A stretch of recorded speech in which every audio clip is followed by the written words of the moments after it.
Nabi Muhammad itu tidak terlalu tinggi dan tidak terlalu pendek. Saya pendek. Sedang. Enggak, antum ini sedang. Ya, tidak terlalu tinggi dan tidak terlalu pendek. Nabi itu badannya bagus, postur tubuhnya bagus, menawan. Nabi SAW rambutnya tidak keriting dan tidak lurus, tidak keriting seperti orang Afrika dan tidak lurus seperti orang Indonesia. Itu sedang. Nabi SAW rambutnya tergerai sampai di bawah telinga, kadang-kadang sampai ke bawah. Nabi itu kalau botak selesai tahallul, 4 kali umrah, 1 kali haji. Dahinya Rasulullah lebar, alis Nabi hitam melengkung seperti lingkaran hilal, tidak menyatu. Di antara 2 alis Nabi itu ada urat saraf merah. Kalau Nabi marah ketahuan, kelihatan. Hidung Nabi mancung dengan ujung kecil, di atasnya terdapat cahaya. Sahabat yang menceritakan. Di atasnya ada cahaya gitu. Ya, enggak nampak kayak ada cahaya, terpancar cahaya. Dan kalau dilihat Nabi tidak diperhatikan dari jauh, dikirain mancung ke atas. Nabi SAW pola matanya ini yang putih banget, yang hitam banget. Bulu mata Rasulullah itu panjang, pipi Nabi lembut, jenggot Nabi lebat, mulut Nabi lebar. Lebar kenapa? Menunjukkan fasih berbicara. Kan orang makin kecil mulutnya susah ngomong, susah kedengaran. Ini kayak kumur-kumur nggak jelas ngomong apa. Tapi kalau mulutnya makin besar, itu menunjukkan fasih berbicara. Nabi bergigi rapi, kayak embun. Ya. Kemudian kata sahabat, kalau Nabi bicara kayak ada cahaya keluar di antara gigi beliau. Masya Allah. Rasulullah SAW kalau berjalan cenderung ke depan, tubuhnya cenderung ke depan. Dia jalannya cepat, langkahnya panjang, dan cenderung ke depan. Karena jalannya cepat, sahabat lari mengejar Nabi. Saking cepatnya. Akhirnya Nabi bilang, kalian di depan, aku di belakang. Nabi bersama orang yang sakit, orang sepuh, orang yang tua, sakit, lemah. Itu mereka berjalan di belakang Rasulullah. Kemudian Rasulullah SAW, kalau kita perhatikan beliau, dada sama perutnya rata. Dada sama perutnya rata. Itu menunjukkan Nabi itu olahraga. Artinya beliau itu sedang berjalan. Kemudian Nabi menggunakan cincin dari perak. Ini kayak gini bentuknya, kayak gini. Ada 3 garis cincin Nabi. Ada Muhammad seperti ini, ada Rasul, ada Allah. Oh iya, ini juga ada Muhammad, Iya, Rasul, Allah. kurang lebih seperti ini. Cincin yang digunakan Rasul. Sedikit. Jelas? Maka cincin Rasulullah itu dari perak. Itu 3 baris. Muhammad, Rasul, Allah. Baris pertama Muhammad, baris kedua Rasul, baris ketiga Siapa yang Allah. bikin itu? Itu dibikin untuk Nabi SAW, bukan hanya cuma buat khusus cincin doang. Cincin Nabi SAW di sini, Oh gitu. Oh di dibalik. balik. Itu sunnahnya dari Nabi begini. Oke.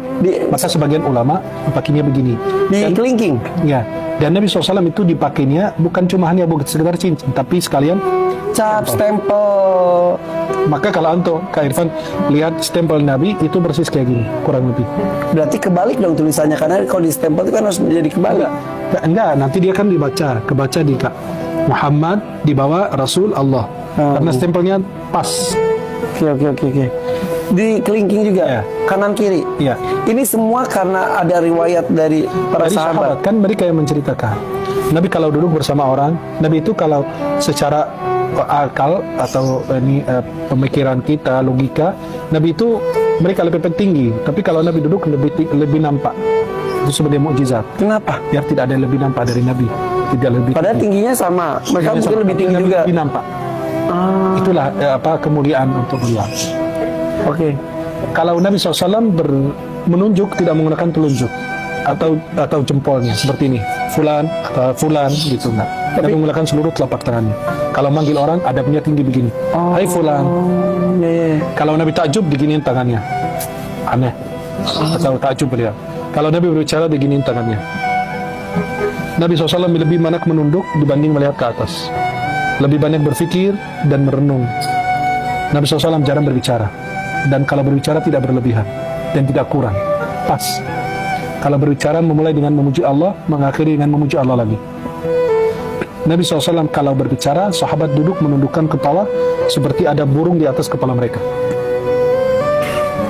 Ada burung di atas kepala mereka. Jadi mereka diam semua. Bayangin kalau ada burung takut terbang, mereka menunduk semua. Kalau Nabi selesai, baru mereka boleh bicara. Tidak ada yang berani bertengkar di hadapannya. Kalau beliau menyuruh, semua berebut melaksanakan perintah. Insya Allah. Nabi tangannya lebih lembut dibanding sutra. Kata Anas bin Malik, aku menyentuh sutra dan menyentuh telapak tangan Nabi, itu Nabi lebih lembut. Padahal Nabi pekerja keras. Kerja keras. Tapi itulah kemuliaan. Nabi kalau bersalaman, beliau mengucapkan salam duluan, dan kalau bersalaman tidak melepaskan tangannya dan lebih dahulu. Menunggu orang lain melepaskan tangannya. Siapa juga yang mau lepas dari Nabi Muhammad? Tapi kalau dia lepas, dia Nabi nunggu dia lepas dulu. Kan takut Nabi kalau lepas, itu kan dia tersinggung. Masya Allah. Kita bisa ketemu Nabi nggak? Bisa. Pertama, dengan mencintainya, melaksanakan sunnahnya, mengerjakan sunnah-sunnahnya, kemudian menyebarkan hadis-hadisnya. Kemudian kelima, bisa dengan kita, kata ulama, membaca surat Inna anzalnahu fi lailatul qadr 21 kali dengan niat mimpi Rasulullah. Bisa mimpi. Bisa. Bisa membedakan mimpi ini Rasulullah SAW benar. Sesuai dengan yang saya gambarkan tadi. Maka ketika orang bercerita, saya tadi malam cerita mimpi Nabi, coba ceritakan ciri-cirinya gimana? Nabi tidak ada jenggotnya, berarti bukan. Karena sesuai dengan ciri-ciri yang kita jelaskan. Pernah? Ya, Tidak boleh ceritakan katanya. iya, lebih bagus disembunyikan.